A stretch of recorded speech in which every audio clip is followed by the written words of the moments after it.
പേര് ദിസ്മി. ഞങ്ങൾ ചെന്നൈയിൽ നിന്ന് വരുന്നു. ഇതെൻ്റെ ചേച്ചി, എൻ്റെ അമ്മ, എൻ്റെ 2 അനിയന്മാർ. ഞാൻ ആദ്യമായിട്ട് ഉടമ്പടി എടുക്കുന്നത് ജൂലൈ 27 ആണ്. എല്ലാവരും പോലും ഞാനും 12th കഴിഞ്ഞ് B2 പഠിക്കായിരുന്നു, ജർമ്മൻ B2 പഠിക്കായിരുന്നു. ഏപ്രിൽ മാസമായിരുന്നു ഞങ്ങൾ ഫസ്റ്റ് കൃപാസനത്തിലേക്ക് വന്നത്. അപ്പോൾ എൻ്റെ മമ്മി കുറേ പറഞ്ഞിരുന്നു ഉടമ്പടി എടുക്ക്, പക്ഷേ ഞാൻ കൂട്ടാക്കിയില്ല. അത് കഴിഞ്ഞിട്ട് എനിക്ക് ഫസ്റ്റ് എക്സാം May 13th ആയിരുന്നു. ഫസ്റ്റ് അറ്റംപ്റ്റിൽ എനിക്ക് 2 മൊഡ്യൂൾ ക്ലിയർ ചെയ്യാൻ പറ്റി. അടുത്തത് 2 പ്രാവശ്യം ഞാൻ 2 മൊഡ്യൂൾസ് വെച്ച് ട്രൈ ചെയ്തു, പക്ഷേ എനിക്ക് പാസ്സാകാൻ പറ്റില്ല. പിന്നെ എനിക്ക് മനസ്സിലായി ഇതെൻ്റെ കയ്യിൽ നിൽക്കില്ല, ഞാൻ ഉടമ്പടി എടുത്താലേ ശരിയാവുള്ളൂ എന്ന്. അത് കഴിഞ്ഞിട്ട് ജൂലൈ 27 ഞങ്ങൾ വന്ന് ഉടമ്പടി എടുത്തു. ഉടമ്പടി എടുത്ത് കഴിഞ്ഞിട്ട് ഫസ്റ്റ് ടൈം ഞാൻ ഒരു എക്സാം, ഒരു മൊഡ്യൂൾ എഴുതി. ആ സമയത്ത് ഞാൻ ഉടമ്പടി തൈലം ഉപ്പ് ഇട്ട് പ്രാർത്ഥിച്ചു. എൻ്റെ കാശുരൂപ ഞാൻ റൈറ്റ് ഹാൻഡിൽ വെച്ചായിരുന്നു എൻ്റെ എക്സാം എഴുതിയിരുന്നത്. പിന്നെ റിസൾട്ട് വന്നു. റിസൾട്ട് ഒരു ട്യൂസ്ഡേ ആയിരുന്നു. അപ്പോൾ ധ്യാനത്തിൽ അച്ഛൻ പറയേണ്ടായ ഒരു ജർമ്മൻ പഠിച്ച ഒരു ചേട്ടൻ്റെ സാക്ഷ്യമായിരുന്നു എക്സ്പ്ലെയിൻ ചെയ്തുകൊണ്ടിരുന്നത്. അപ്പോൾ ആ ചേട്ടന് 68 മാർക്സാണ് കൊടുത്ത് അനുഗ്രഹിച്ചത്. അപ്പോൾ എനിക്ക് ഉറപ്പായി ഞാനും പാസ്സായിട്ടുണ്ടാവുമെന്ന്. ഞങ്ങൾ ധ്യാനം കഴിഞ്ഞെടുത്ത് പ്രാർത്ഥിച്ച് പ്രത്യക്ഷനാകുന്ന പ്രാർത്ഥന ചൊല്ലിയിട്ടാണ് ഞങ്ങൾ റിസൾട്ട് നോക്കിയത്. റിസൾട്ട് നോക്കിയപ്പോൾ എനിക്ക് 67 മാർക്ക് തന്ന് എൻ്റെ അമ്മ അനുഗ്രഹിച്ചു. അടുത്തത് ഇപ്പോൾ 3 പേപ്പർ വെച്ച് ഞാൻ പ്രോസസ്സ് തുടങ്ങിയപ്പോൾ അപ്പോഴും ഞങ്ങൾക്ക് ഇൻ്റർവ്യൂ കോൾ വന്നത് ഒരു ട്യൂസ്ഡേ ആയിരുന്നു. ഏജൻസിയിൽ നിന്ന് വിളിച്ച് പറഞ്ഞു ഇങ്ങനെ November 13th ഒരു ഇൻ്റർവ്യൂ ശരിയായിട്ടുണ്ടെന്ന്. അപ്പോൾ November 7 എനിക്ക് ഉടമ്പടി പുതുക്കേണ്ട സമയമായി. ഇവിടെ വന്ന് ഉടമ്പടി പുതുക്കിയിട്ടാണ് ഞാൻ ഇൻ്റർവ്യൂ അറ്റൻഡ് ചെയ്തപ്പോഴും കാശുരൂപം കയ്യിൽ വെച്ച് ഉപ്പിട്ട് പ്രാർത്ഥിച്ച് തൈലമൊക്കെ പൂശിയാണ് ഞാൻ ഇൻ്റർവ്യൂവിൽ അറ്റൻഡ് ചെയ്ത്. ഇൻ്റർവ്യൂയുടെ റിസൾട്ട് 2 weeks കഴിഞ്ഞ് വന്നു. ഞാൻ പാസ്സായി. എനിക്ക് കോംപ്ലിക്കേഷൻസ് ഒന്നും ഉണ്ടായിരുന്നില്ല. സാധാരണ ഇൻ്റർവ്യൂ ഒക്കെ ഭയങ്കര ഡിഫിക്കൽട്ടായിരുന്നു. എനിക്ക് ഈസി ആയിട്ട് പോയി. പിന്നെ ഞങ്ങൾ വിസയ്ക്ക് വെച്ചു. 3 പേപ്പർ വെച്ച് ഞാൻ വിസയ്ക്ക് വെച്ചു. December 6th ഞാൻ വിസയ്ക്ക് വെച്ച് കഴിഞ്ഞിട്ടും കുറച്ച് പ്രോബ്ലംസൊക്കെ ഉണ്ടായി. എൻ്റെ ട്രാവൽ ഹെൽത്ത് ഇൻഷുറൻസ് മിസ്സായിരുന്നു. കഴിഞ്ഞിട്ട് അവിടുന്ന് ഞങ്ങൾക്ക് മെയിൽ അയച്ചു, ഇങ്ങനെ കാണാനില്ല. 2 days കഴിഞ്ഞിട്ട് തിരിച്ചു ഞാൻ അയച്ചു. സാധാരണ വിസ റിജക്ഷൻ ആവാൻ കുഞ്ഞു കാരണങ്ങൾ മതി. പക്ഷേ ഇവിടെ അമ്മ എന്ത് മിസ്റ്റേക്ക് ഉണ്ടായാലും അത് ഉടനെ തന്നെ ക്ലിയർ ചെയ്ത് എന്നെ വഴി നടത്തുമായിരുന്നു. Jan 10 വിസ വന്നു. അപ്പോൾ Jan 9 ഏജൻസിയിൽ നിന്ന് വിളിച്ച് പറയായിരുന്നു നിങ്ങൾക്ക് കിട്ടാൻ ബുദ്ധിമുട്ടാണ്, ഫുൾ മൊഡ്യൂളും ഇല്ല, വിസ റിജക്റ്റ് ആയാലും കിട്ടിയാലും ഉടനെ തന്നെ വിളിച്ച് പറയണമെന്ന്. Jan 10 വിസ വന്നു. ജസ്റ്റ് 3 മൊഡ്യൂൾ വെച്ച് എൻ്റെ അമ്മ എനിക്ക് വിസ തന്ന് അനുഗ്രഹിച്ചു. വിസയ്ക്ക് പോയപ്പോഴും ഞാൻ ഉടമ്പടി തൈലം ഒക്കെ ഉപയോഗിച്ച് അവിടെ ഉപ്പിട്ട് പ്രാർത്ഥിച്ച് കാശുരൂപം കയ്യിൽ വെച്ചാണ് ഞാൻ വിസയ്ക്ക് പോയിരുന്നത്. എനിക്ക് March 25 കഴിഞ്ഞിട്ട് ഞാൻ ഇപ്പോൾ ജർമ്മനിലേക്ക് പോവാണ്. April 1 എൻ്റെ BSc നഴ്സിംഗ് ക്ലാസ് തുടങ്ങുകയാണ്. കാരുണ്യ പ്രവൃത്തിയായിട്ട് എവറി മന്ത് ഞാൻ പൊതിച്ചോറ് കൊടുക്കാമായിരുന്നു. എനിക്ക് കിട്ടുന്ന പോക്കറ്റ് മണിയിൽ നിന്നാണ് ഞാൻ സേവ് ചെയ്ത് എവറി മന്ത് കൊടുക്കാറ്. പിന്നെ ക്യാൻസർ പേഷ്യൻറ്റിനെ പോയി കണ്ട് അവരുടെ സുഖവിവരങ്ങളൊക്കെ അന്വേഷിച്ച് അവർക്ക് ആശ്വാസം പറയാറുണ്ട്. പിന്നെ ആത്മീയമായിട്ട് ഞാൻ സ്കൂളിലേക്ക് പോകുന്ന സമയത്തൊട്ട് ബൈബിളൊക്കെ വായിക്കായിരുന്നു. പക്ഷേ ജസ്റ്റ് 1 പാര അങ്ങനെയൊക്കെ വായിച്ചുകൊണ്ടിരുന്ന ഞാൻ ഉടമ്പടി എടുത്ത് കഴിഞ്ഞിട്ട് കറക്റ്റായിട്ട് 1/2 hour ഞാൻ ബൈബിളിൽ സ്പെൻഡ് ചെയ്ത് ഈശോയെടുത്ത് അടുക്കാൻ സാധിച്ചു. എന്നോട് സംസാരിക്കുന്ന പോലെ എനിക്ക് പലപ്പോഴും തോന്നിയിട്ടുണ്ട്. പിന്നെ പ്രേക്ഷിത പ്രവർത്തനമായിട്ട് ഇവിടുന്ന് കിട്ടുന്ന ന്യൂസ് പേപ്പേഴ്സ് ഞാൻ എല്ലാവർക്കും കൊടുക്കാറുണ്ട്. എവറി ട്യൂസ്ഡേസ് ഞാൻ ധ്യാനം മിസ്സാക്കാറില്ല, അത് ഉടനെ തന്നെ ഷെയർ ചെയ്യാറുണ്ട്. പിന്നെ മാക്സിമം എന്നെക്കൊണ്ട് എത്ര സാക്ഷ്യങ്ങൾ പെർ ഡേ കാണാൻ പറ്റുമോ അത്ര സാക്ഷ്യങ്ങൾ കണ്ട് ഞാൻ എല്ലാവർക്കും ഷെയർ ചെയ്യാറുണ്ട്. ഇത്രയും വരയ്ക്കും എന്നെ കൈപിടിച്ച് നടത്തിയ എൻ്റെ അമ്മയ്ക്ക് ഞാൻ കൊടാറുകൊണി നന്ദി പറയുന്നു. പേഴ്സണൽ ലൈഫിൽ കുറേ ദേഷ്യപ്പെടാറുണ്ട്. കൺട്രോൾ ചെയ്യാൻ മാതാവ് എന്നെ പഠിപ്പിക്കുന്നുണ്ട്. പിന്നെ കൂടുതൽ എല്ലാവരുടെ അടുത്ത് സ്നേഹത്തോടെ പെരുമാറാനും എനിക്ക് കഴിയാറുണ്ട്. എൻ്റെ പേര് ദിയ. എനിക്ക് കുഞ്ഞുനാൾ മുതലേ ആഗ്രഹമായിരുന്നു നഴ്സിംഗ് പഠിക്കണമെന്നുള്ളത്. പക്ഷേ എനിക്ക് 12th മാർക്ക് കുറവായ കാരണം എനിക്ക് നഴ്സിംഗ് കിട്ടിയില്ല. അതിന് പകരം എനിക്ക് BCA ഡിഗ്രിയാണ് കിട്ടിയത്. ഞാൻ ഡിഗ്രി കംപ്ലീറ്റ് ചെയ്ത് നല്ലൊരു കമ്പനിയിൽ എനിക്ക് ജോലിയും കിട്ടി. ഞാൻ ഇങ്ങനെ ജോലി ചെയ്തുകൊണ്ടിരിക്കുമ്പോഴാണ് എനിക്ക് ജർമ്മനി നഴ്സിങ്ങിനെ കുറിച്ച് ഞാൻ അറിയുന്നത്. സോ എനിക്ക് അത് കേട്ടപ്പോൾ എനിക്ക് ചെയ്യണമെന്ന് തോന്നി. അപ്പോൾ ഞാൻ A1 തൊട്ട് ഞാൻ സ്റ്റാർട്ട് ചെയ്തു. A1 ചെയ്തുകൊണ്ടിരിക്കുമ്പോൾ എനിക്ക് ജോലിയും പഠിപ്പും എനിക്ക് മാനേജ് ചെയ്യാൻ പറ്റാത്ത കാരണത്താൽ ഞാൻ ജോലി റിസൈൻ ചെയ്ത് ഞാൻ എൻ്റെ പഠിപ്പ് കണ്ടിന്യൂ ചെയ്തു. B1 ഞാൻ ചെയ്തുകൊണ്ടിരിക്കുമ്പോഴാണ് എൻ്റെ മമ്മി കൃപാസനെ കുറിച്ച് പറഞ്ഞത്. അപ്പോൾ മമ്മി പറഞ്ഞു ഉടമ്പടി എടുക്കണമെന്ന് പറഞ്ഞു. ഞാൻ പറഞ്ഞു വേണ്ട, എനിക്ക് പറ്റില്ല, അതിനകത്തിരിക്കുന്ന റൂൾസൊന്നും എനിക്ക് ചിലപ്പോൾ ഫോളോ ചെയ്യാൻ പറ്റില്ല, അതുകൊണ്ട് എനിക്ക് വേണ്ടാന്ന് ഞാൻ പറഞ്ഞു. പക്ഷേ ഞാൻ പിന്നെ മമ്മിയോട് പറഞ്ഞു B1 ഞാൻ പാസ്സാവുകയാണെങ്കിൽ ഞാൻ വന്ന് എടുക്കാമെന്നും പറഞ്ഞു. പക്ഷേ ഞാൻ B1 എനിക്കെല്ലാം പോയി. ഞാൻ 2 മോഡൽസ് കിട്ടുമെന്നാണ് വിചാരിച്ചത്, പക്ഷേ എനിക്ക് എല്ലാം പോയി.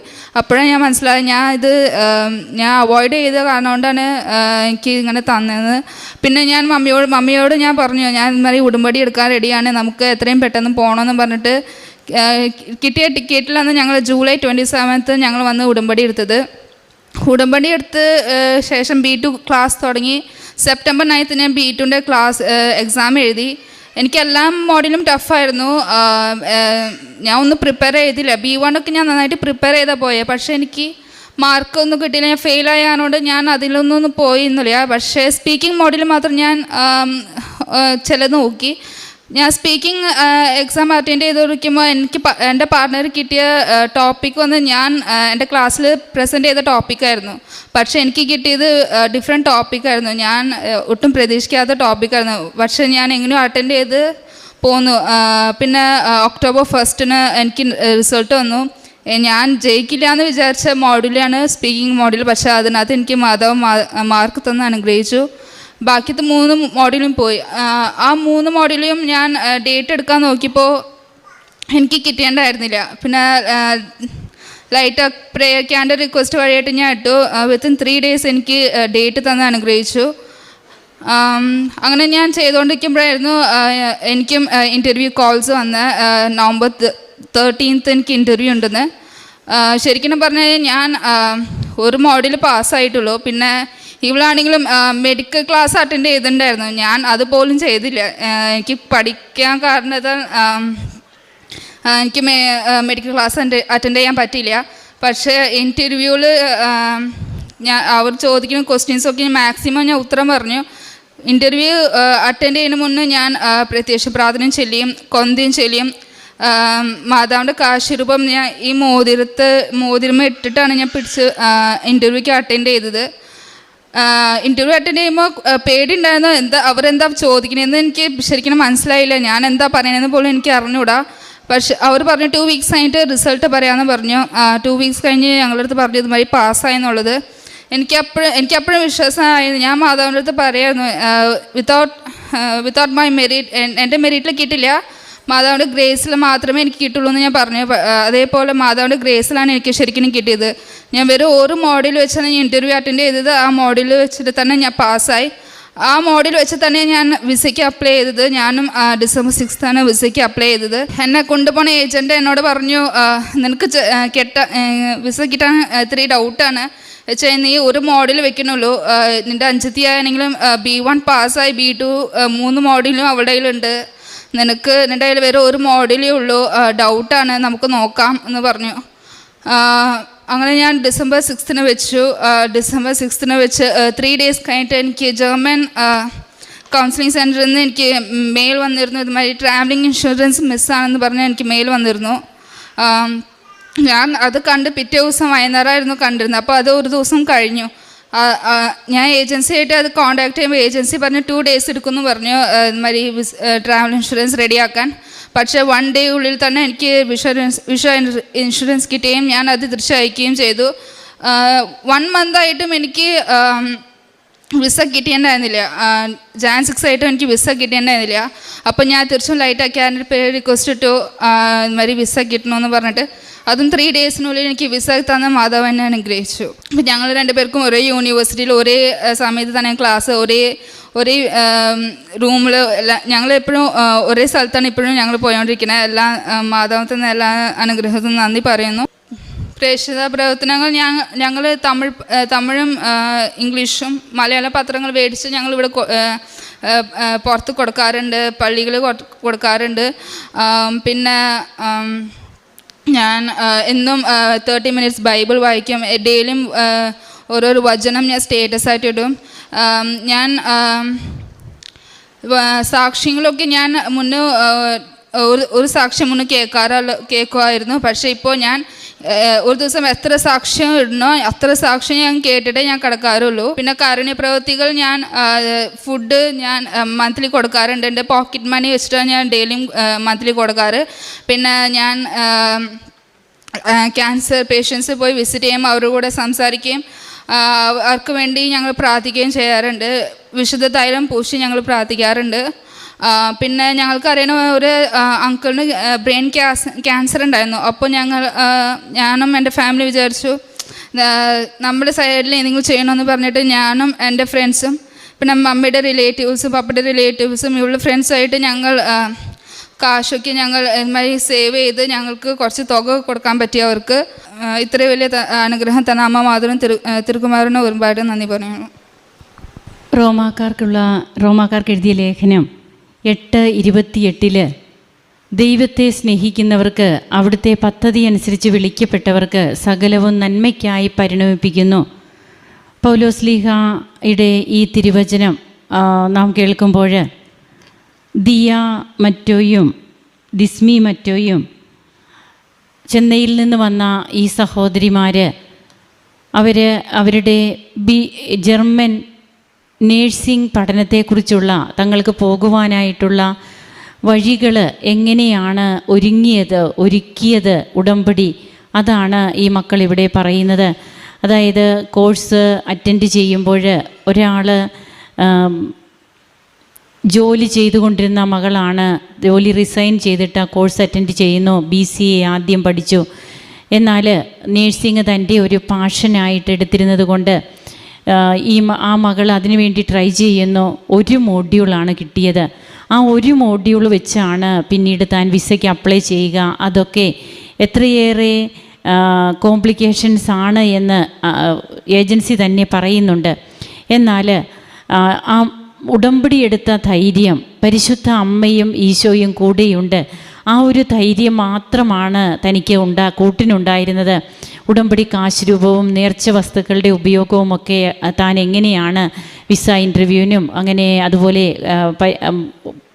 എക്സാം അറ്റൻഡ് ചെയ്യുമ്പോഴുമൊക്കെ ഉപയോഗിച്ചതെന്ന് ആ മകളിവിടെ പറഞ്ഞു. അതുപോലെ തന്നെ ദിയായും തനിക്ക് എത്രമാത്രം എഫേർട്ട് എടുക്കേണ്ടി വന്നു തൻ്റെ പഠനകാലത്ത്.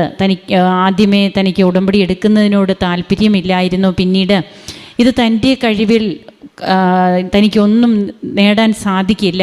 ഉടമ്പടിയുടെ തന്നെ പ്രധാനപ്പെട്ട കാതലായ അംശത്തിലൊന്ന് അതാണ്, it is not by merit but by grace.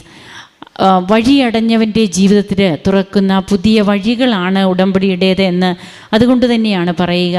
അങ്ങനെ ഇന്ന് ഈ സഹോദരിമാർ ഒരുമിച്ച് തങ്ങൾക്ക് കോഴ്സ് ചെയ്യുവാൻ, അതായത് ജർമ്മൻ പഠനം അതെല്ലാം തങ്ങൾക്ക് സക്സസ്ഫുള്ളായിട്ട് കംപ്ലീറ്റ് ചെയ്യുവാനും പിന്നീട് തങ്ങൾക്ക് ഉള്ള മോഡ്യൂളിൽ തന്നെ ഏജൻസി പോലും പറഞ്ഞു ഇത് നിങ്ങൾക്ക് കിട്ടാൻ സാധ്യതയില്ലെന്ന്. എന്നാൽ ബഹുമാനപ്പെട്ട VP ജോസഫ് അച്ഛൻ പറയുന്നത് പോലെ ഏജൻസി അല്ല കർത്താവ്.